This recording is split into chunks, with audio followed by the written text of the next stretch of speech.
Welcome to the Do Good X podcast, a sanctuary from the entrepreneurial grind. Hosts Kimberly Danielle and Stephen Lewis, advocates for impactful entrepreneurship, guide you on the path where purpose meets business.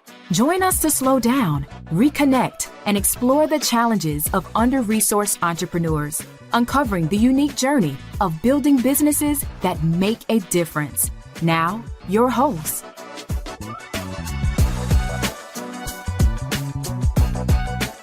Welcome to the Do Good X podcast. My name is Stephen Lewis, and I'm a catalyst for a positive change in communities and businesses. And for over 2 decades, I have inspired leaders and entrepreneurs to live and work on purpose with intention, faith, and a commitment to their well-being. And I'm delighted and joined by my co-host, Kimberly. Hey, Kimberly, it's good to see you. Hey, Stephen. Good to see you. And thank you all for joining us. I am Kimberly Danielle, and I am a communication strategist, a community builder, and a coach who comes from generations of faith-driven leaders and entrepreneurs who believe that our purpose should drive us to contribute to the common good. I look forward to our conversation today. This is the first episode in our entire season so far that we actually have 2 guests joining us, and not just 2 guests joining us, but 2 guests who are in business together, both professionally and personally in life together. So we are excited to have Carla and Jeremy Vincent join us today. They are the co-founders of Globekin, an innovative e-learning platform dedicated to transforming how children learn outside of the classroom. Jeremy and Carla both are deeply passionate about the power of out-of-school learning to shape young minds, regardless of cultural background or socioeconomic status. Carla, the platform's chief design officer, brings a lifelong love of creativity and a personal journey of overcoming learning differences. She's on a mission to design learning experiences that cater to each child's unique style, breaking away from the one-size-fits-all approach of traditional education that we often see. Jeremy, Globekin's CEO, grew up on the island of Grenada, where his curiosity for the world blossomed.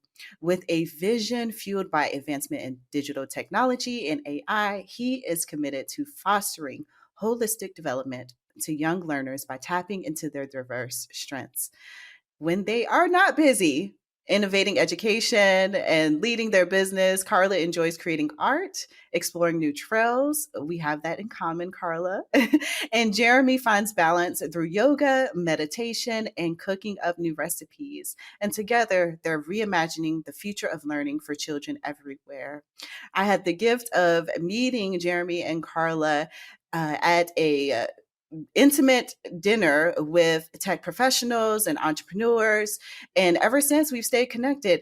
They have also participated in the Square One Startup School pre-accelerator program. And if you have been listening in, you would have listened to an episode with the founder of that particular pre-accelerator program. So here we are continuing these conversations, and you see where the threads are. And we are delighted to have both of you join us today and to get more into your story and more about Globekin. Thank you for joining us. Thank you guys for having us. This is a really nice introduction. And, it's a first time for everything, just saying that. So we're happy to be here as co-founders, husband and wife duo, to share more about the company we're building. But also thank you guys for giving us the space and opportunity to share our story, to share our why, to share our purpose in terms of what we're doing and building. So thank you guys so much for this opportunity. Yes, thank you. I feel like I'm blushing over here. Well, just starting out, I would love to hear from one of you. What inspired you all to create an e-learning platform focused on out-of-school learning? And how does your mission particularly address the gaps in traditional education? It's been a journey for us as co-founders building this company. And one of the things that we've realized for us is that out-of-school learning has had a huge role and impact on our lives. For me specifically, growing up with entrepreneurial parents, that basically gave me a firsthand look of what it takes to build something from the ground up, but was also the spark for me to want to aspire and build something one day, want to aspire and want to have my own entrepreneurial dreams one day. So later on in life, when I started working in my career, which is finance and accounting, Carla and I started dating. And we often had a lot of conversations around building a company that we felt like could make an impact, that we felt like could improve the lives of people, on this planet, essentially, right? And when we look around, there are so much disparities that you can see. Obviously, disparities and inequalities, whether it's wealth inequality, access and opportunity. We felt like education, because it's something that we deeply valued, was the path for us. So we began exploring basically how we can use digital technology to help bridge some of those gaps in traditional education. But Carla has some part of doing that. She can kind of share more from her perspective. Yeah, I would have to say for me, out of school learning was a key aspect of my overall growth as an individual and also as a creative leader. And I know that we mentioned in the intro, but I do have a learning difference, and I was diagnosed at the age of 7. And around that same time, I also discovered my talent for art. And fortunately, my parents had the means to be able to support me in my out-of-school activities, whether it be tutoring to help with my dyslexia or art camps to nurture my talent. And these experiences really built my confidence, which ultimately led me to go to art school, then into a career in advertising, eventually becoming a creative director. So when Jeremy came to me with the idea of building an e-learning product, I really realized that I had all the tools and experience to be able to make that happen. And while we were fortunate enough to have these opportunities, like Jeremy mentioned, we know that millions of kids don't have access to quality out-of-school learning, which ultimately is essential for their academic and social growth. And that's why we're so passionate about creating an e-learning platform that really makes out-of-school learning accessible and meaningful for all children. So, I would like to know, how did you all validate your idea for Globekin in the early stages? And what feedback or insight shaped the direction of the development of your platform?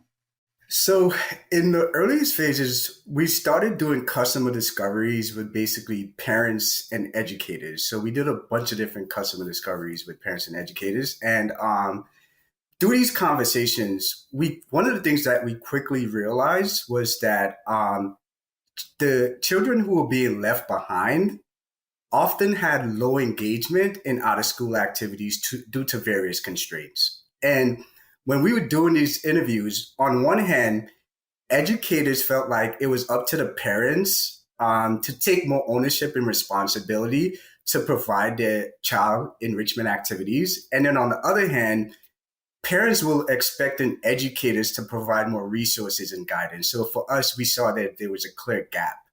And as we dug deeper into the numbers, one of the things that we realized that the barriers to access were associated with availability, high cost, but also travel constraints for these out-of-school activities. And then we also discovered that for every one child enrolled in an after-school program, there are currently 3 on a waiting list, showing that there's a clear demand from parents for these activities.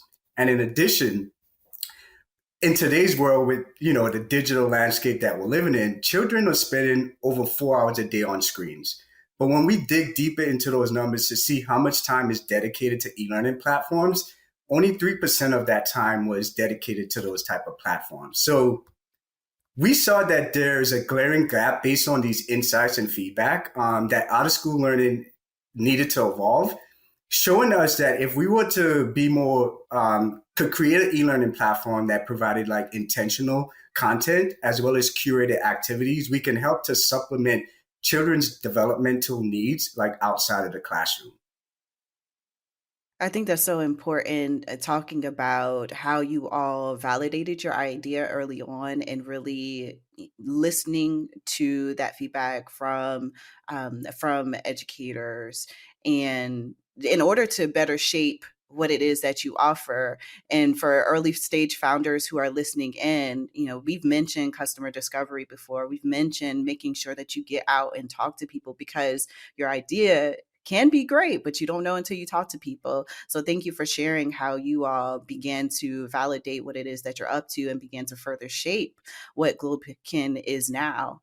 And another question as it relates to being an early stage founder. So there are challenges that entrepreneurs in the beginning of, building their businesses may face.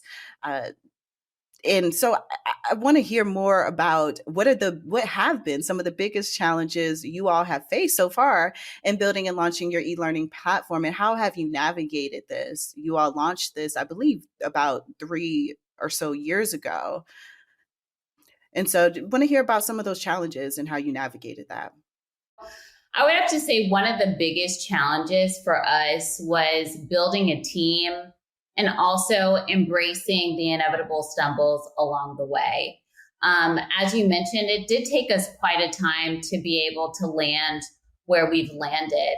And really, when it starts with building a team, it's one thing for people to support your idea from the sidelines, but it's a whole other thing to find those who are willing to commit their time, their talents to something that is still just a vision, right?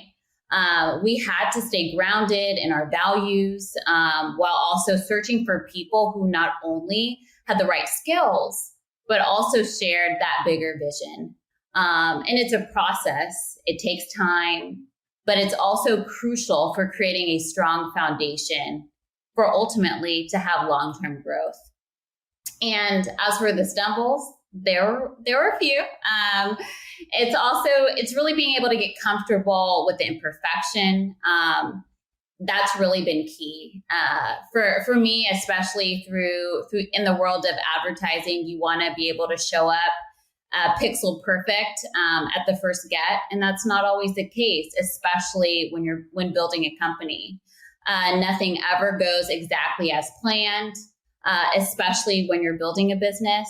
And that real growth comes from those missteps, those lessons that you learn time and time again. And while it can be tough, those challenges have also been so very rewarding for us as we continue to move forward. Yeah, one of the things I'm curious as you think about, this is such a learning process, whether it's your team or it's kind of figuring out what you need to do as it relates to your work. In other words, what I'm saying is that there's so much uncertainty, particularly in the early stages of forming and developing your business. I'm curious about how you manage risk and the uncertainties that come with, particularly being in a business like, in ed tech, where there's so many unknown factors when you think about trying to build an educational platform. So talk to us a little bit about how do you manage the uncertainties and the risk, and what keeps you motivated through the difficulties in ensuring that, we're on to something. We got to keep tweaking. We got to keep moving. But there's so many different unknowns as you're building this particular business. Right. The uncertainties, the unknowns.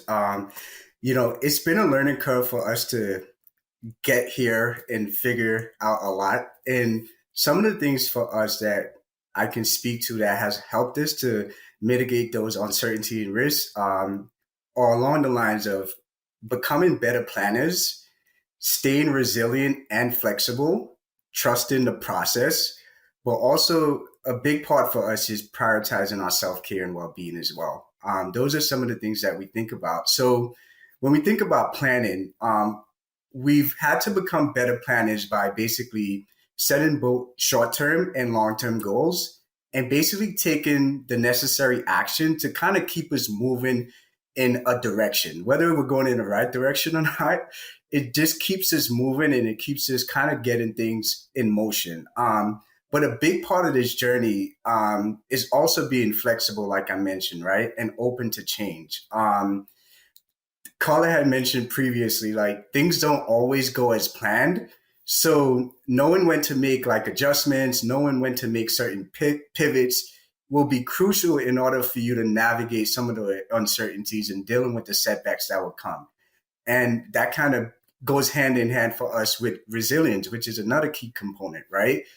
Because things are not going to go always as planned, you will have setbacks, you will have pitfalls, you will have to find a way to kind of pick yourself back up, dust your shoulders off, and keep going. So having that understanding of just being resilient and keep trucking away and keep pushing away will help you kind of figure out how to endure. And then also another part is trust, right?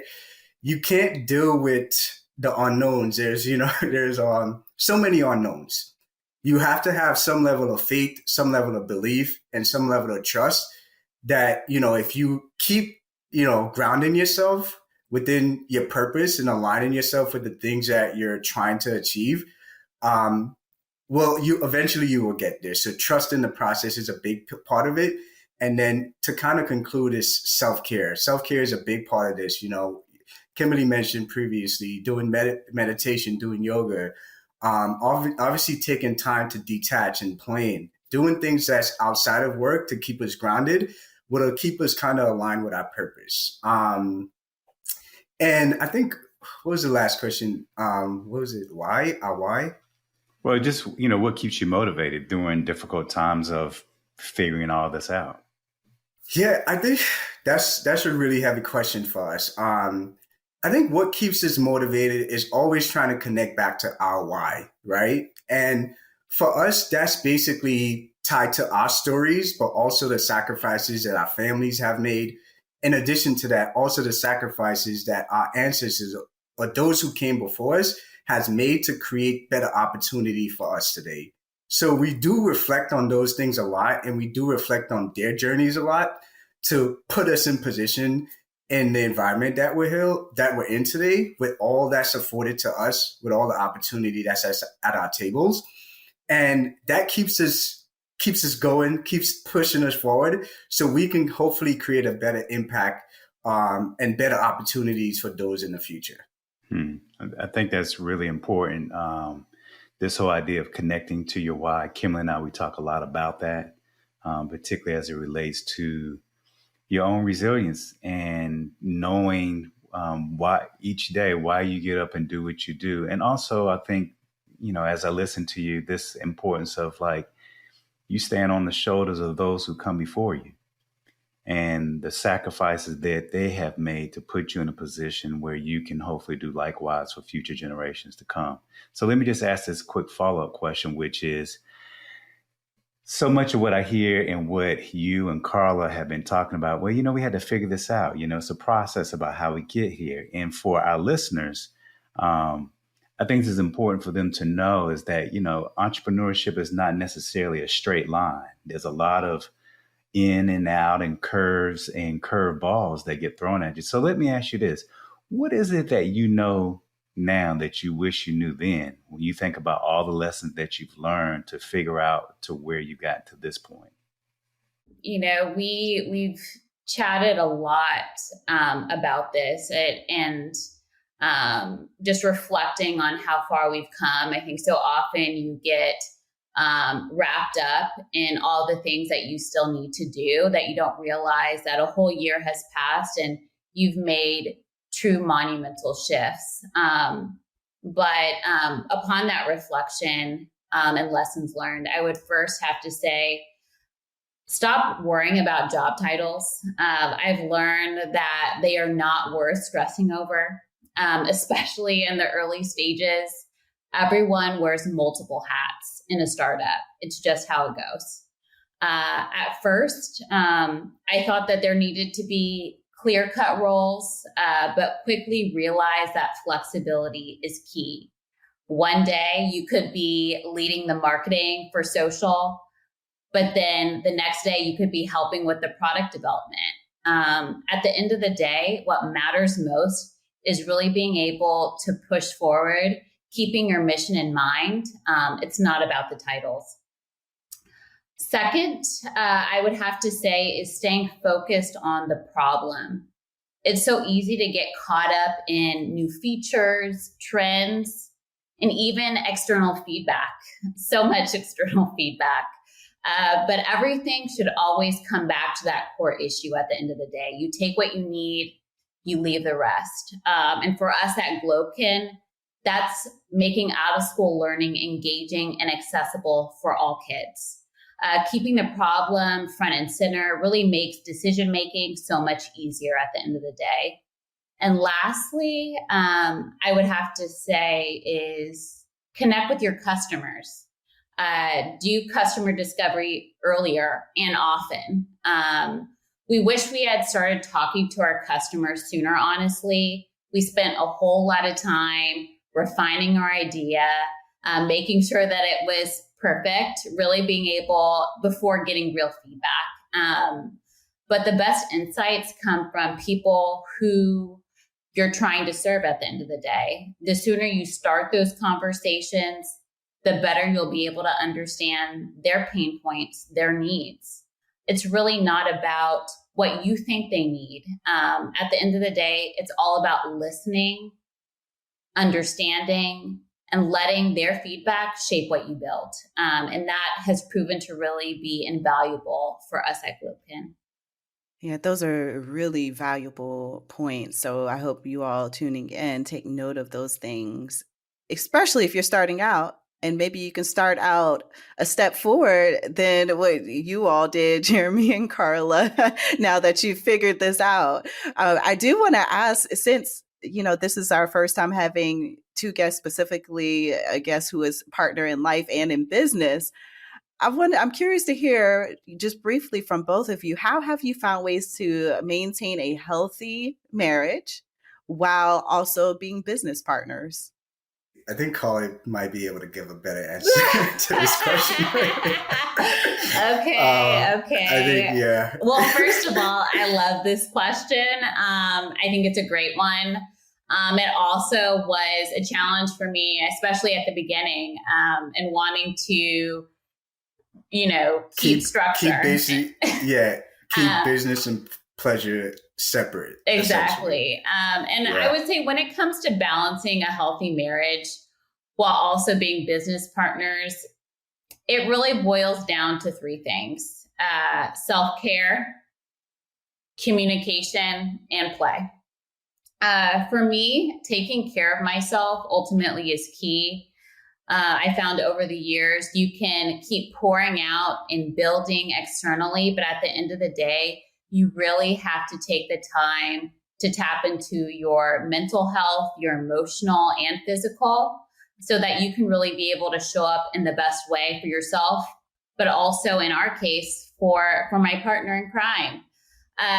Things like exercise, journaling, and even taking time for a relaxing bath just to help me recharge really can help me be there for both of us and in our relationship in the end. Second, I would have to say, communication. We had to learn how to communicate better, especially when we're both have strong perspectives, to say the least. But we found that when we take a step back, really listen to each other, things move a whole lot smoother. It's all about respecting each other's space and working together to really be able to strengthen what we bring to the table. Yeah. And I would say, just to add communication for us, sometimes you tend to want to listen to respond a lot of the times.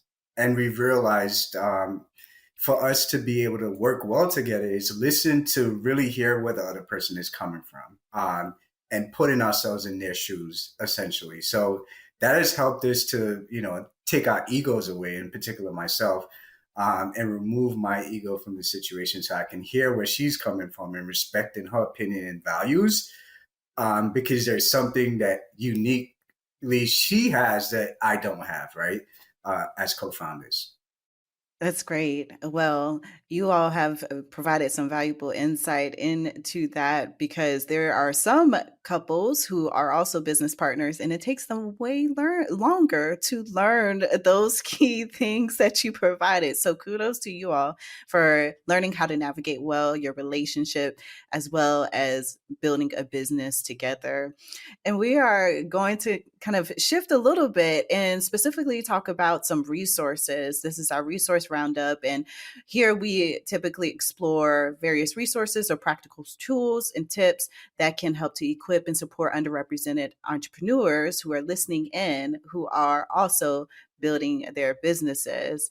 And so, just starting off, I want to hear from you all, what are one or two practical tools or software that you have relied on in the early stages of Globekin to streamline your operations, manage projects, or build your product that you think could be helpful to other entrepreneurs out there? There's a handful, right? I would say we all living in the age where digital technology is accelerated. So I would say the first one is Google Suites for us.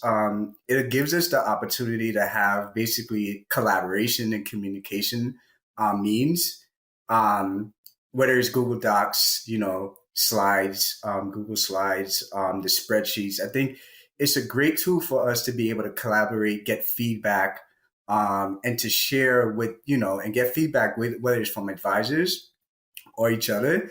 And you can also work on the go as well with Google Suites. And because we're in the age of generative AI, I would strongly advise ChatGPT or any other generative AI models, because those tools could really help to accelerate your growth and development and give you, it could be like basically a sparring partner to some degree as it relates to refining ideas, as it relates to getting research to some degree. I wouldn't say take it at face value, but obviously make sure you do your due diligence to verify the information that's coming from these models. But it does help you to accelerate a lot of things that you're trying to push forward as it relates to using those generative AI tools as well. So I would say those are two great tools to start with. Carla could probably speak about Photoshop, but that's something else. Or Adobe Creative Suites. Oh yeah, I love Adobe Creative Suite. It's my best friend, I would say, and it's really invaluable from Photoshop to Illustrator, After Effects, XD. There's a whole extensive creative space at your disposal, and especially when you're utilizing all the tools and skills in your toolkit, it's a really great resource to really bring to life visually compelling and functional creative. So let me ask you this. How have you navigated accessing funding? And what advice do you have for underrepresented entrepreneurs who might be struggling to secure financial resources for their businesses? Yeah, that is a really difficult question because we know that there's a large funding gap for underrepresented funding. We know that we're the least funded. Black women are even least funded than Black men. And it is a struggle. It is something that we face on a daily basis. I think thankfully for us, we're a co-founder couple. So that helps us to be able to balance our capability of one person working full-time and one working full-time on the company and one person working full-time just to bring money in to kind of keep us going. So that helps to some degree. But one of the things that we feel like is important is really starting where you are and kind of assessing the tools, the gifts, the resources that's probably within reach of yourself or family. And I would say start there. You realize that you might have, you might start realizing that you might have way more than you need, because sometimes I feel like we do lose sight of looking at what we don't have instead of focusing on what we do have, right? And just starting where you are and then looking to see how you can tap into the resources that you have yourself and figuring out how to utilize it to the best of your ability and building upon that incrementally over time. while focusing on the problem that you're solving, we do feel like eventually the funding will come. So just tapping into your network, tapping into your communities, tapping into those local opportunities and resources and, I guess blessings that are around you, and just starting there. And then eventually I feel like the funding will come once you focus on the problem, and starting where you are.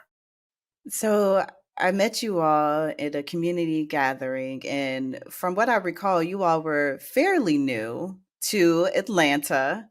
And so I'm curious to hear for folks who are new to the area or are within the four walls of their home working on building whatever it is they're building, how can underrepresented entrepreneurs effectively build a supportive network for the journey ahead? One of the best ways underrepresented entrepreneurs can build a supportive network is really by tapping into your existing communities and also seeking out mentors. What's the worst that could happen? They say no, and then you move on. But at the end of the day, you will find your people, you will find your group.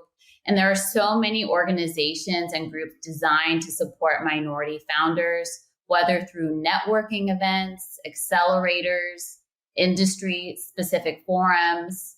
At the end of the day, mentorship is key. So finding someone who has been through similar challenges can really be able to provide guidance and often open doors you might not even know exist.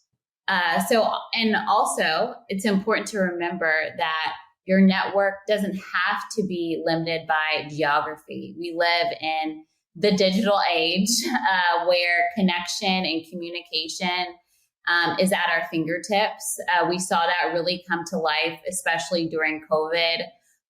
So connect with people who you can still resonate with, who may not be within your state, who may be across country or across the globe, especially when you're rooted in like minds at the end of the day. I was going to just add a couple of things. I think getting out of your comfort zone and actually putting yourself out there is a big part of finding your community and finding support. Because if you're working in a vacuum or working in silo, you're shooting yourself in the leg to some degree, right? And so you have to be vulnerable by putting yourself out there to make connections and finding and establishing that community. And, you'll realize that there's so much people out there who's willing to support you. Kimberly obviously has been supporting us in beautiful ways. And then you're also realizing that there's so much that you don't know. By having a network in the community, you can start filling a lot of the blind spots that you might have, because there's guidance or there's advice, there's experience that people have been through that they can share with you to make sure that you can take in the best feedback so you can move forward in the best way. Well, these are all wonderful resources that the two of you have provided that I hope that our listeners will taking notes and will attend to as they think about their own entrepreneurial journey. And for those of you who are listening in, do you desire a connection and a supportive community? Visit DoGoodX and join our community and access resources, tools, and advice from fellow entrepreneurs and change makers. And if you want to help us spread the word, leave us a rating or review on this podcast and share this episode with an entrepreneur who could use some inspiration. And now we're going to turn to the next leg of our segment, which is called Off the Cuff. We have a series of questions that have not been shared with our guests, and we would like to ask you at a fast pace, what is the first thing that comes off the mind in response to the questions that Kimberly and I will ask you momentarily? Are you ready? Yeah, let's do it. So what is the best advice that you've received on your entrepreneurial journey? I would say, you have all the tools at the end of the day. That was something that it was hard for me to grasp in the beginning. I was looking for outside resources, and not to say that that's not helpful, but the true help lies within. and finding that strength helped me become an even stronger individual and creative. And I think this goes hand in hand. You're right where you need to be on your journey. Sometimes I feel like we tend to get ahead of ourselves, and that brings on sometimes anxiety and stress when you're getting ahead of yourself. So I think being present and being present within the moments and understanding that you're right where you need to be as part of this journey kind of helps you to keep grounded as well. What is one of your go-to practices or rituals to slow down, connect with yourself, center? I would say for me, I think it's definitely yoga and meditation. We've been doing yoga and meditation for probably over 3 years now, consistently, since the pandemic started. During the pandemic, and it's been something for me that has allowed me to connect with myself, and block out all the noise, both physically and mentally. And it has allowed me to get more in tune with myself, get more in tune with my thoughts, get more in tune with my emotions. And I think that's probably one of the practices that I do consistently. Yeah, I would have to say is walking in nature. There is so much inspiration that is out there if you take the time to slow down and embrace it. And at the same time, I'm really able to find centering. So especially after a stressful week with meetings and whatnot, it's nice to be able to find that grounding out in nature. So long walks is definitely key for me. What is one piece of technology that has been a game changer for your business? I mean, I already mentioned Adobe Creative Suite. I might have to second that at the end of the day, just because the amount of and the long list of software that you have at your disposal is wonderful. So being able to build the branding, to be able to design the user experience and the overall flow of our product, I've been able to utilize those tools accordingly. So through that suite, it really gives you a strong foundation for you to be able to build. Yeah. For me, I mean, going back to, I would hate to say ChatGPT or generative AI again, but it has been something that we've been trying to implement more. And it's available for us to utilize. And, I would encourage other founders, again, to utilize those tools to the best of their abilities, but also just make sure the inputs that you're putting into the models, the informations are accurate as well. I think that has been a game changer for sure in terms of just, again, getting a lot of things done, especially when you're in the early stages and you're wearing so many different hats. It's something that allows you, like a sparring partner, again, to be able to work through a lot of the different, research that you're working through, and information that you're sorting through, right? It helps to kind of be that sparring partner for sure. I have one more, Figma. That's what I would say. I honestly really didn't jump in and fully embrace it until this past summer, and it really has been a game changer. While I do love Adobe Creative Suite for building the foundational design, really being able to see our product come to life in a beautiful, efficient way is wonderful. So Figma is great and also a wonderful collaboration tool as we start to work with our developers. How much of your success do you attribute to your faith versus your own grit, will, or hustle?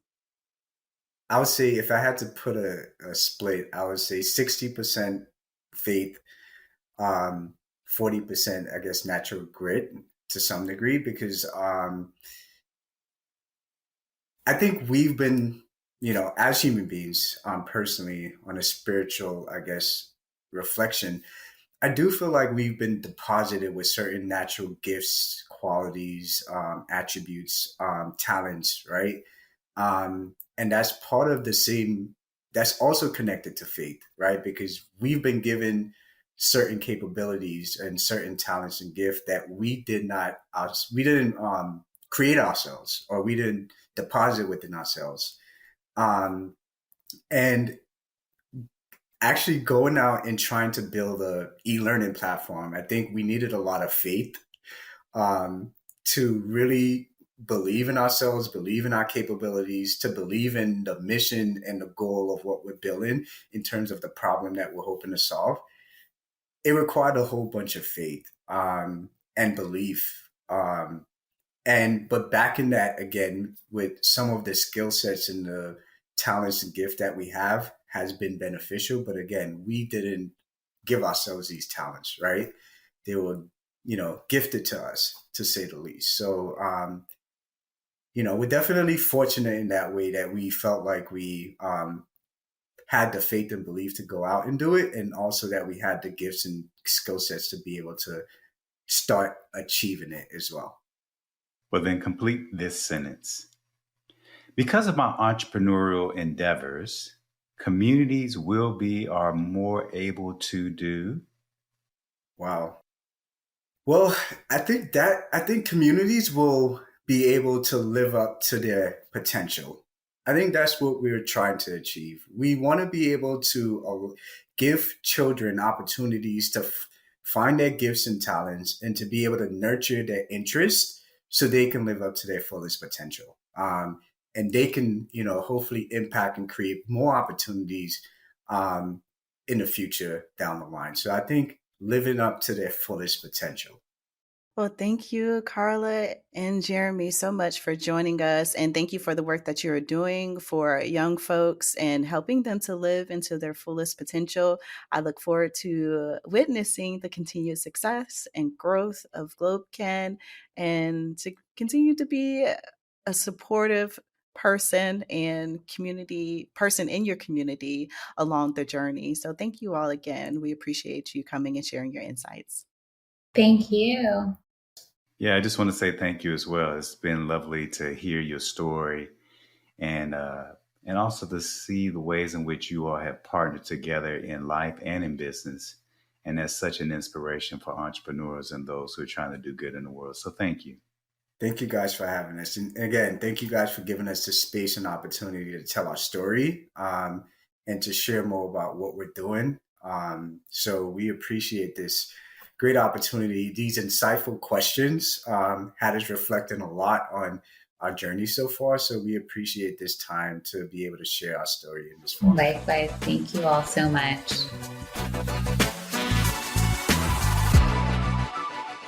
Well, that was a wonderful episode with some early stage founders. And I know that, we ask questions around their advice, their lessons learned, what they wish they would have known. And at times in other episodes, we may have talked about what entrepreneurs should keep in mind in building their businesses. But I specifically just want to chat briefly about one or two things that you think, Stephen, or that we think early stage entrepreneurs overlook as they are starting out their businesses.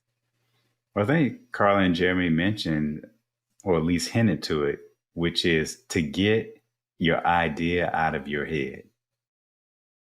Your idea is only as good to the extent that you talk to potential customers who's going to use your product or service.